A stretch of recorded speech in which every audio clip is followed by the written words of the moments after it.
Hey everybody, welcome back into another video. Today we're going to be talking about one of my favorite topics, the altered scale, and how you can make sense of this extremely complicated scale and actually use it in your solos. So we do have other videos on the altered scale on this channel, so if you want to check those out, I'm going to put a link somewhere around here to our introduction to the altered scale. But let's review really quickly what the altered scale is. A great way to think about this scale is to simply go a half step up and play a melodic minor scale. So if you had a G7 altered chord, you would just go a half step up to G sharp and play the G sharp melodic minor scale. If you want to get into the nitty gritty, we could talk about each note and what it is as relates to the root chord. If we were to do that, it would be 1, flat 9, sharp 9, 3, sharp 11, sharp 5, flat 7, and then you're back to 1. So whatever way is easiest for you to think about it, just do that. Remember, when we're improvising, it's all about practicality. So practice the scale, thinking about it both ways, and then choose whichever one is easiest for you. So now let's check out what the altered scale sounds like. Here it is from root to root.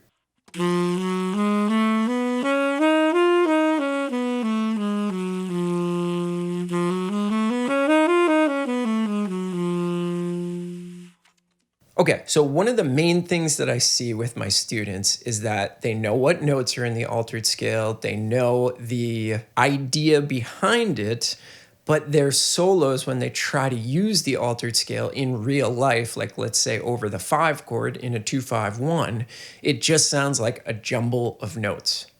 So what I want to do in this video is give you some really clear-cut structures to use over that altered chord that are going to hit a lot of the key tensions and just simplify your thinking while you're playing your solos. So what we're going to do is use this collection of notes to create some other structures that are simpler than playing a 7-note scale and trying to think about everything at once. Now, this method does involve superimposing other structures over the G7 altered or whatever altered chord you're playing.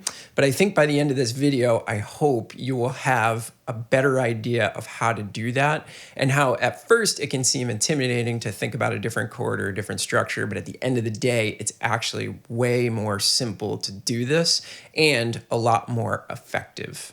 So the first thing that we're going to do is we are going to take 3 notes of the G7 altered scale and form a G sharp minor triad. Now, we already talked about the fact that this is just a G sharp melodic minor scale, so it makes sense that we can pull a G sharp minor triad out of this. So we take the flat 9, the 3, and the sharp 5, we pull it out of the G7 altered scale, and we are just going to use that over the 5 chord on a 2-5-1 to accomplish that altered sound. Here's an example of what a line could look like while we're superimposing that G sharp minor triad over the 2-5-1.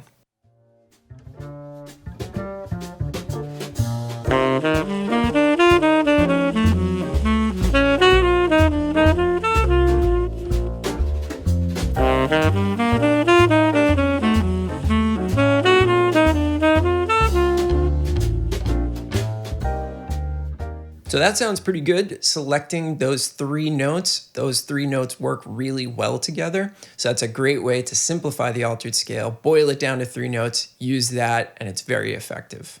Okay, the second thing that we're going to do, the second structure we're going to pull out of this scale is a B flat minor 7 chord. So if we investigate what notes that involves, it's the sharp 9, the sharp 11, the flat 7, and the flat 9. So our previous structure was only 3 notes. This structure is 4 notes, so it'll give us a bit of a different sound. And you notice these are different notes. We do have the flat 9 overlapping, but the other 3 notes are completely different, so that's going to give us a completely different sound. Here's an example of what that would sound like over the 5 chord in the same 2-5-1. This time we're using the B flat minor 7 chord.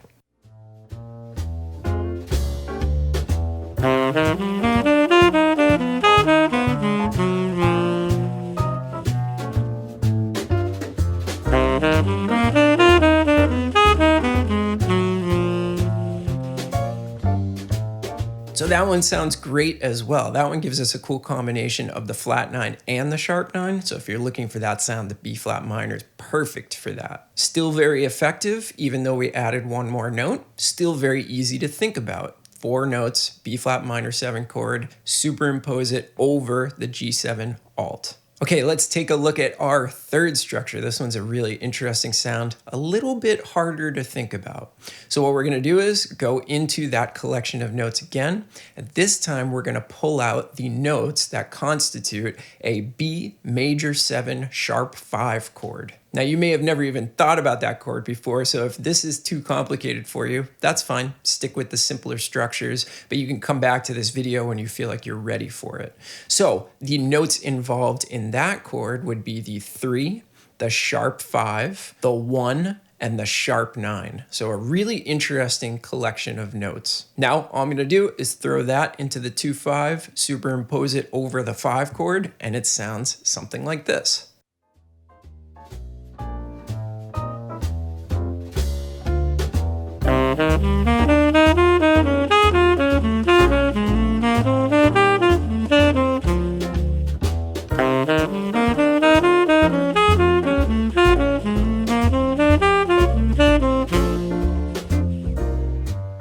Sounds pretty good. Now again, that is a little bit more advanced. If you're not ready for that, don't worry about it. Okay, let's move on to our fourth structure.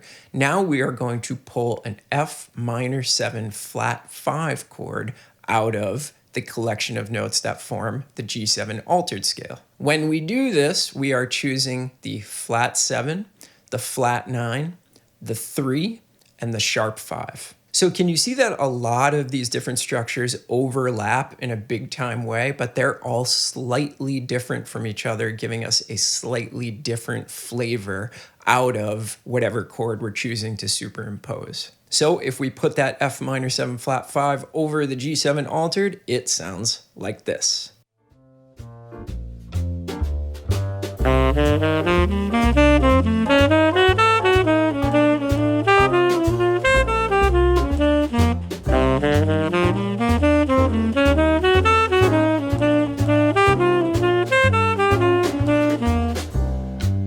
Can you hear how you really can't go wrong with these? We're really choosing the best notes in these perfect structures that give it a particular flavor. And again, it's very rudimentary knowledge. As long as you know these triads and these seventh chords, you should be good to go. The only thing that I will say is pay close attention to how you resolve. That's a really important part. Remember, we want to generally resolve by half steps and whole steps. And we don't always have to do that. If we figure out a way to jump into a resolution, that's great. But in general, when we think about voice leading and we think about smooth transitions, we want to stick with those half steps and whole steps. And these structures give us ample opportunity to use those voice leading principles when we resolve into the 1 chord. Okay, so now let's use the same structures, but let's go a little bit to the next level. Let's do something a little bit more complicated.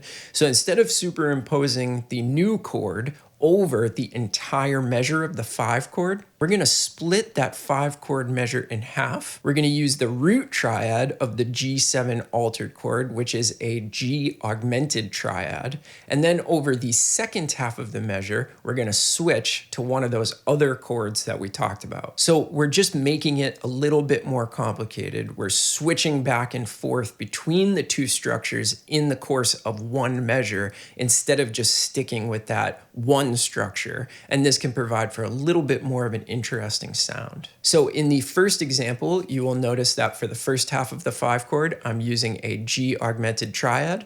Then for the second half, I am using a G sharp minor triad. And this one's pretty cool because there's only one note that's different. That is the G moving to a G sharp. Gives us a really cool effect. Here's what it sounds like.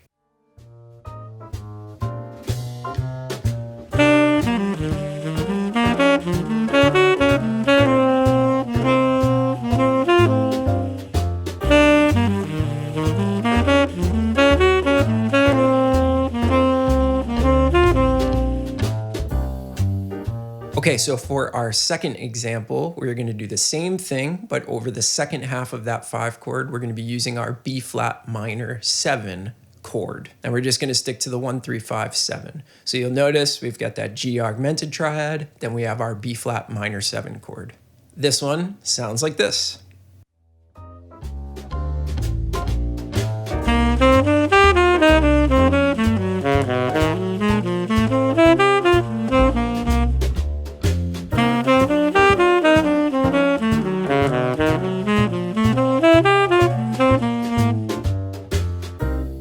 Now, for this example where we're splitting the 5 chord, we're actually not going to use our B major 7 sharp 5 chord. It just doesn't really work, in my opinion. I'm sure you could come up with a way to make it work, but I just don't really like that sound. So we're going to skip that one, and we are going to go right to our F minor 7 flat 5. So again, we're splitting that second measure of the 2-5-1, playing the G augmented first, then playing the F minor 7 flat 5 second. Sounds like this.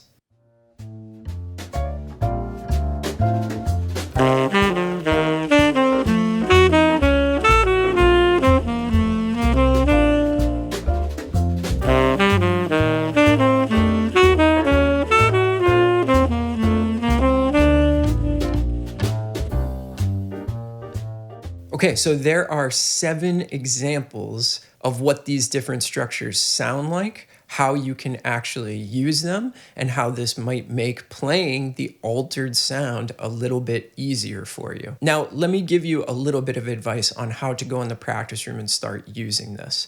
My advice to you would be to pick one of these structures and start with that. Remember, only stick to the 3 or 4 notes in the superimposed chord. Don't try to do anything beyond that. What you should do is you should write about a dozen lines using that one structure. You may think to yourself, well, there's only so many things I can do with a G sharp minor triad, but you would be wrong about that. There are so many different things you can do with those 3 notes. It just depends upon your creativity and your willingness to put in work and think about things from different angles. The possibilities are there. You just need to study these sounds, trial and error enough to get to something that you really like and that you would be happy with in one of your solos. And after you write and practice about a dozen lines, you're really going to be fluent in whatever structure you are working on. And that's when you can kind of transfer it over to a real improvisatory statement where you're not relying on something that you wrote. You just have such a good feel for the structure that you can actually improvise and come up with something really cool. Then slowly do that same process with the other structures that I've taught you.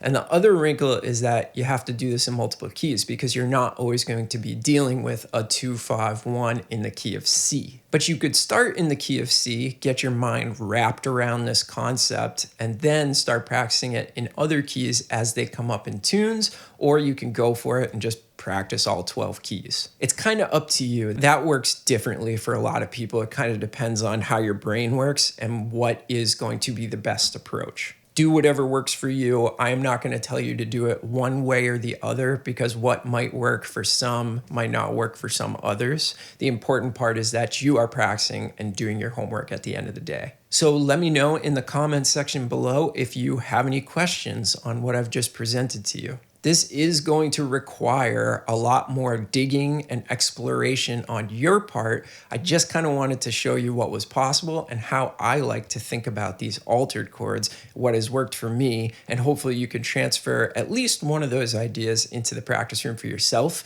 and see your skills start to take off. And my biggest hope is that when you see an altered chord now, you don't freeze and you're able to actually come up with something that's simple enough that you could pull it off in real time. So if this video was valuable to you, these take a ton of time to prepare. Please give the video a thumbs up so that more people just like you can discover these and hopefully learn something. If you love this video, subscribe. And if you want to give back to the channel a little bit, you can buy me a coffee. You can use the link right below the video to donate a couple of dollars to the channel. It makes things a lot easier for me and it keeps the channel moving and it gives me time to actually create these videos and hopefully give you some benefit out of it. So don't hesitate to ask any questions. I love having a discussion in the comments below.